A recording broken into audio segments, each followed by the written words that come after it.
नमस्कार दोस्तों, स्वागत है आप सभी का हमारे इस चैनल टॉक पॉलिटिक्स में।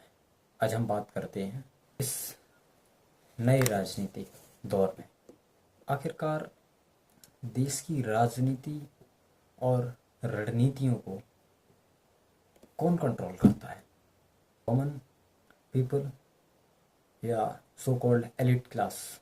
भारत दुनिया का सबसे बड़ा लोकतांत्रिक देश है। यहाँ तकरीबन 140 करोड़ लोग रहते हैं, चुनाव भी होते हैं, सरकारें भी बनती हैं। लेकिन आज हम एक ऐसे बहुत ही असहज सवाल पूछने जा रहे हैं, क्या भारत में सिस्टम सच में जनता के कंट्रोल में है या फिर कुछ ताकतें जो पर्दे के पीछे से ही फैसले तय करती हैं। आज इस वीडियो में हम बात करेंगे सत्ता की, पैसों की, मीडिया की, कॉरपोरेट ताकत की एंड डिजिटल और विदेशी प्रभाव की। मैं आपसे एक सच्चाई से आपके सामने रखना चाहता हूँ, जिसे आप सुनकर आप खुद ही इस वीडियो में कमेंट करके बता सकते हैं। भारत में असली सत्ता कहाँ है? किताबों में तो लिखा है सारी शक्ति जनता के पास है, लेकिन ज़मीनी सच्चाई कुछ और ही बताती है। भारत में सत्ता 3 लेयर में काम करती है: राजनीतिक सत्ता, स्थायी सत्ता और अदृश्य सत्ता। जिसमें राजनीतिक सत्ता में कुछ चुनिंदा लोग आते हैं, जैसे प्रधानमंत्री, मुख्यमंत्री, जिन्हें हम स्वयं चुनते हैं। और स्थायी सत्ता में जो ब्यूरोक्रेट होते हैं, जो आईएएस, आईपीएस जो बन के निकलते हैं, वो सरकार में नीति निर्माण का कार्य करते हैं और जो सरकार बदलने पर भी नहीं बदलते। और एक और सत्ता है दोस्तों, जिसे हम अदृश्य सत्ता कहते हैं, जो पीछे से काम करती है किसी भी सरकार के। वो है पैसा, मीडिया, कॉरपोरेट डेटा। सरकार बदल सकती है, चेहरे बदल सकते हैं, लेकिन सिस्टम वही रहता है। यहीं से असली कंट्रोल शुरू होता है: चुनाव और पैसा। भारत में दुनिया के सबसे महंगे चुनाव होते हैं, या ये कहें कि दुनिया के सबसे महंगे चुनावों में से चुनाव है। सवाल यह है कि इतना पैसा इन लोगों के पास आता कहाँ से है?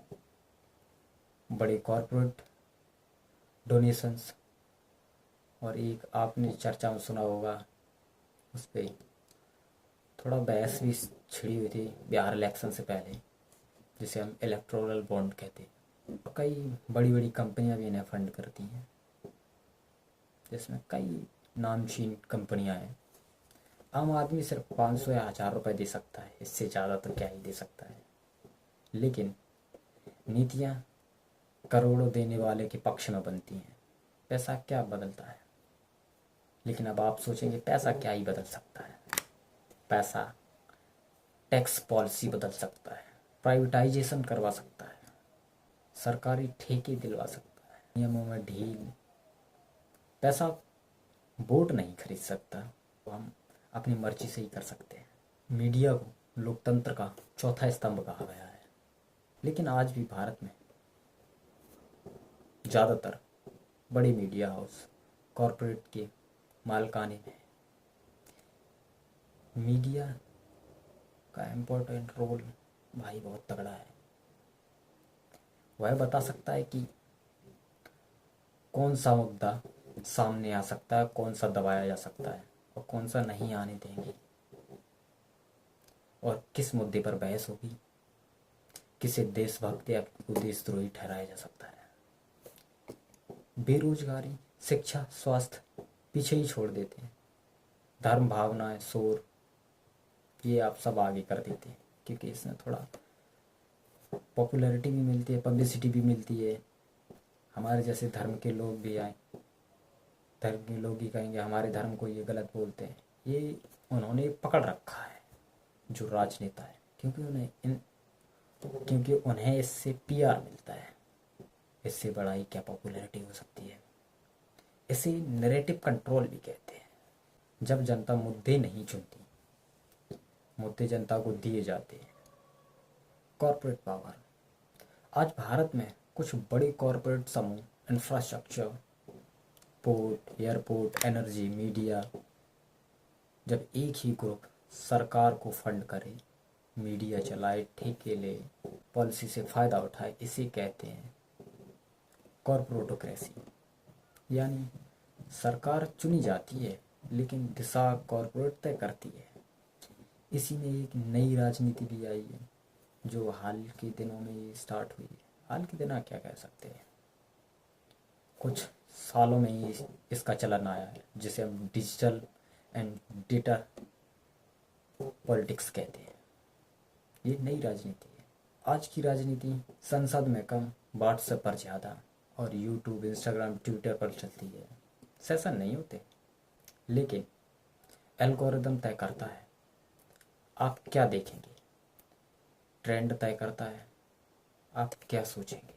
इसी को एक नाम भी दिया जाता है सर्विलेंस कैपिटलिज्म, जो अक्सर चाइना करता है, आपको भी पता है। आपका डेटा, आपकी पसंद, आपकी सोच, सब कुछ मोनिटाइज और प्रभावित किया जा सकता है।